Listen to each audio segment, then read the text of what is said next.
I'm already started. I recorded it already. We're back. I have Mekz here again, WrestleMania UK. We're overseas. I like talking to Mekz. Mekz has great insight on wrestling, especially with NXT UK. Not NXT UK, I'm sorry, NXT, which we're talking about today. Vengeance Day.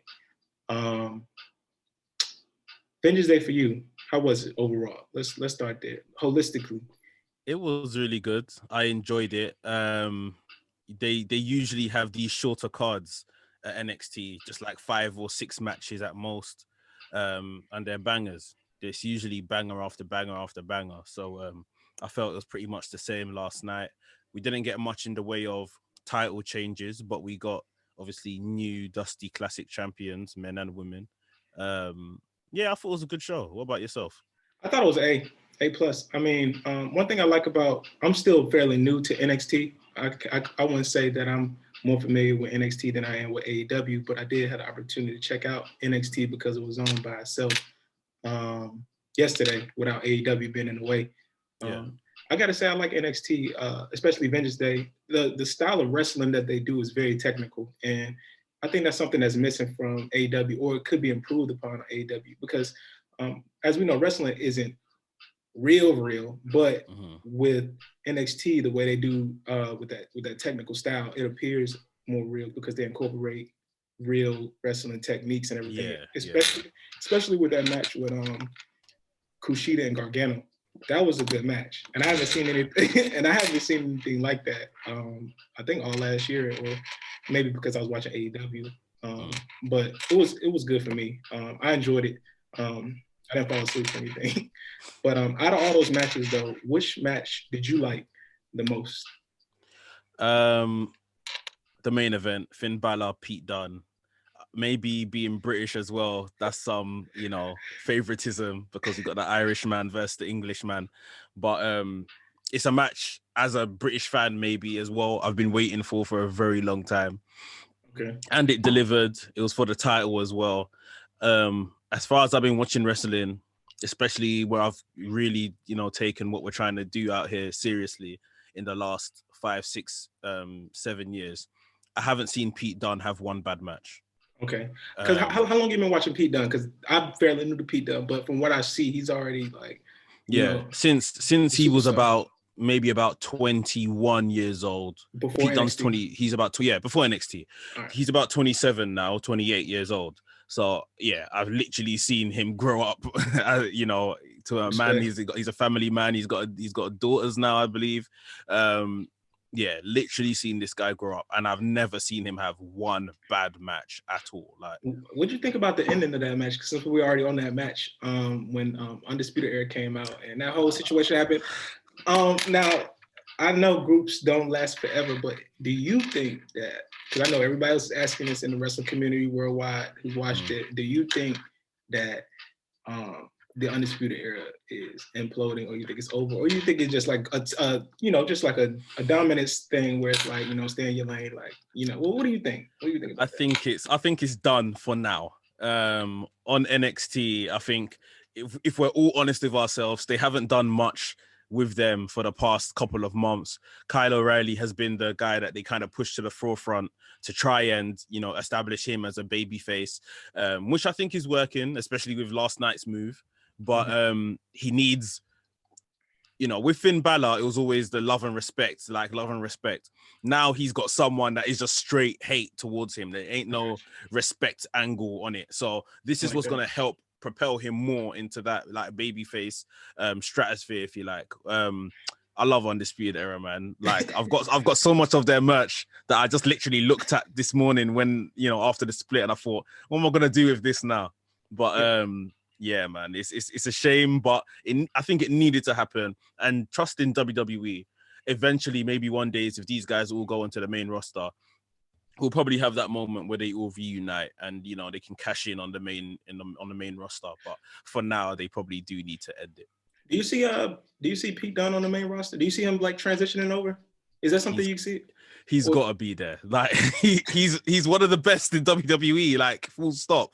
Yeah, I Like like he's it. one of the best. The only issue is that he's a small guy, and we know how Vince feels about the smaller guys. So yeah, I couldn't imagine him against like Drew McIntyre. Like that'd be kind of like a mismatch, or Brock Lesnar. Like that would be he crazy. can do it. He can do it. Like honestly, and I'm sure the likes of himself would want Brock Lesnar.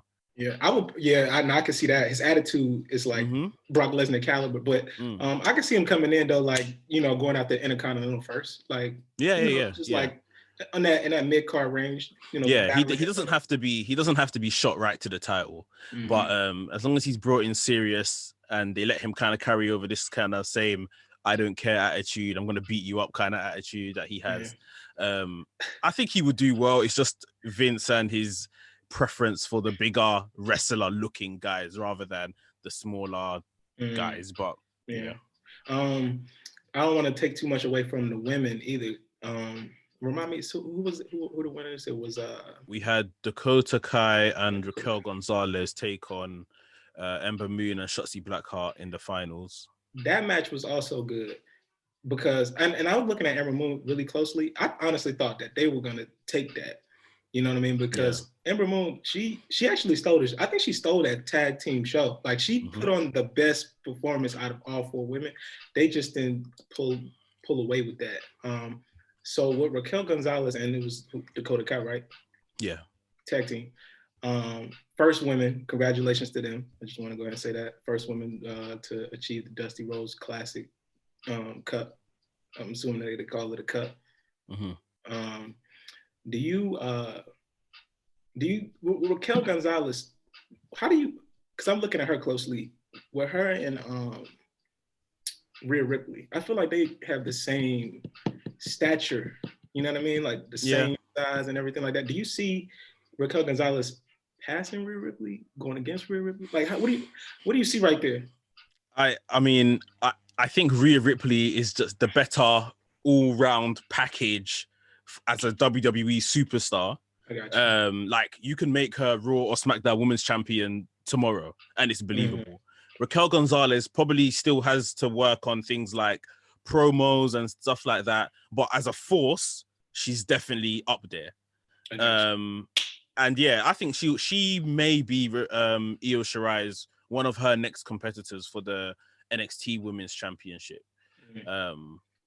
But yeah, that was a good match. I agree with you. I think Ember Moon stole the show. I think she's had a lot of ring rust since she's returned to NXT, but she was really, really good last night. How long, because when you mentioned Io Shirai, how long, I don't know if you know off the top of your head, how long has she held the title? Because as far as I've been watching NXT, she's held the title for like a very long time. Like, I actually just done a post on this today. She's held it for 253 days. She won it around June or July last year. Do you think she can surpass Bayley for holding her title? Because Bayley is like the whole. Bayley held it for what, 400 days? I don't know if it's 400. I think are you talking about the SmackDown title? Just titles in general, but I'm talking about the SmackDown title with Bayley. Yes. She ain't gonna surpass that. No. You don't think so? Asuka held the NXT title for longer. Asuka held it for like 500 something days. Oh damn! I didn't even know that. But, so I like Io Shirai with the title. I don't see her losing anytime soon to anybody. I can't think of anybody that Io Shirai could possibly lose to. I don't know if you might have a second. I think Raquel Gonzalez, but that's only because, and the way they will have to do that match is she was completely overpowered. Because if they're giving anyone that's roughly her size, like Io Shirai's size and stature, Io Shirai at this point should just beat them easily. So Raquel Gonzalez is the only person, they can frame it as she came up against a monster. But saying that, at the same time, Io Shirai beat Rhea Ripley. That's right. So that's right. Yeah, it depends. She might just have to vacate it like Asuka did. And all of this, one person that has been lurking is Dexter Lumis. Where I like Dexter Lumis, like I really like his character a lot. I like how he goes. I would love to have Dexter Lumis on the podcast because he does wrestling art. So Dexter Lumis, if you hear this, I know you do wrestling art. Come on the podcast. I don't even want him to say anything. Like if he gets on here, he could just draw his thoughts. I'll draw his thoughts, or I'll just ask him questions, and he just could just not say shit. You know what I mean? Nod and shake his head. Yeah. What do you see? Dexter Lumis lurking in all of this? Like what what does he come back and what, like, I mean, he's already back, but how does he fit? You know what I mean? Because he's an odd character in this whole situation. I think they really like him, and I think he's the next North American champion. I think they wanted to make him North American champion before, sometime last year, and he got injured just before a takeover match. I think I wanted Kushida to win, but I thought the biggest story here is to get that belt onto Dexter Lumis somehow. So obviously Dexter Lumis has been going against Austin Theory. He kidnapped Austin Theory just before the match began. So I think Johnny Gargano will probably go after him. And yeah, I think Dexter Lumis is the next North American champion. So Dexter Lumis beats Johnny Gargano. Yeah. Okay. Well, aside from all that, thank you. I just wanted to recap on Vengeance Day. I don't like taking up nobody's time too much, but I really value your thoughts, and I really like coming on here to talk to you across seas. You know what I mean? I think technology is beautiful in a way that we could connect in that way. So I like to, keep this communication, this relationship established. No problem, bro. Thank you. But aside from that, because I want to let everybody know that you just had a conversation with Devon Dudley. How was the conversation with Devon Dudley away from Vengeance Day? How was that? It was really good, man. He's such a funny guy, such a cool guy. So many gems and lessons learned. Obviously, he told us about his upbringing in his household, how he got into wrestling, what his parents thought. His parents are obviously real life reverends and stuff. Obviously, he had his reverend gimmick at one time in WWE. He is now an actual ordained reverend himself. And yeah, he just let us know what, like, especially because we were asking what pertains to Black History Month. I know that's what you guys are celebrating in the States right now. And he was just telling us how it was difficult for him, as a young Black man. Sometimes he couldn't speak up, his fear over he might lose his job if he speaks up, how his white counterparts could get away with stuff that he couldn't even dream of doing before he loses his job. So yeah, really insightful conversation, which is available on the Black Wrestling Alliance YouTube page. Make sure I check that out. Yeah, we wanted him for about half an hour. He gave us about an hour of his time, and yeah, we literally just had a great conversation. And to add to that, I will say, because I didn't really know about that background, I'm gonna go check that out. But it really does make sense now how he tag teamed with Bubba Ray.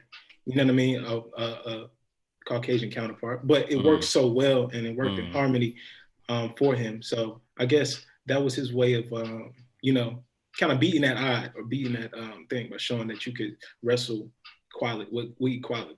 You know what I mean? Yeah. And he had a lot of good things to say about Farouk, Ron Simmons.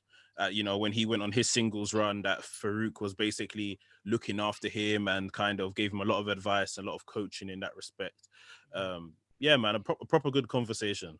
I couldn't have been happier how it came out. That's what's up. That's all I got. Is there anything in the UK that's going on right now or going on with WrestleMania at UK that you want to talk about on my platform to make sure your shit gets out there a little bit further? Nothing particularly on the UK scene.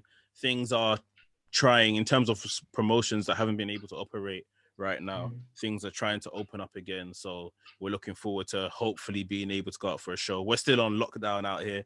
So it looks like they may be raising the lockdown in the next 3 weeks. And that's a maybe. So you'll see. But yeah, other than that, keep doing what you're doing, bro.